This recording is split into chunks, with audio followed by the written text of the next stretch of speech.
สบายดีพี่น้องทุกคนมื้อนี้สิพามาเบิ่งการเฮ็ดกินแบบบ้านเฮาอาหารพื้นบ้านของคนไก่บ้านมื้อนี้พากันเฮ็ดเอาะหลามกะหอกแห้งอาหารบ้านๆแต่รสชาติแซ่บบ่ธรรมดากะหอกที่ได้มาเฮาก็เอามาตากแดดให้แห้งก่อนพอแห้งดีแล้วก็สินำมาปรุงเฮ็ดเอาะหลามมีมักเอื้อดหอมกระเทียมมักแคนตำให้หอมๆแบบบ้านเฮาแล้วก็เอาซีนกระหอกแห้งมาคลุกเครื่องให้เข้ากันดีจากนั้นอบไฟอ่อนๆบาดไฟกำลังดีกลิ่นหอมก็ลอยออกมาทั่วเด้ออบไปจักพักกระสุกพอดีเนื้อกระหอกหอมๆกับเครื่องสมุนไพรกินกับข้าวเหนียวฮ้อนๆบอกเลยว่าแซ่บหลายอีหลี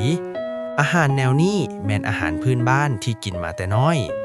ถ้าพี่น้องมักคลิปอาหารบ้านๆก็อย่าลืมกดไลค์กดแชร์และกดติดตามไว้แน่เด้อมื้อหน้าสิพาไปหาอาหารป่าแซ่บๆมาให้พี่น้องเบิ่งอีกขอบเจอทุกคนเด้อ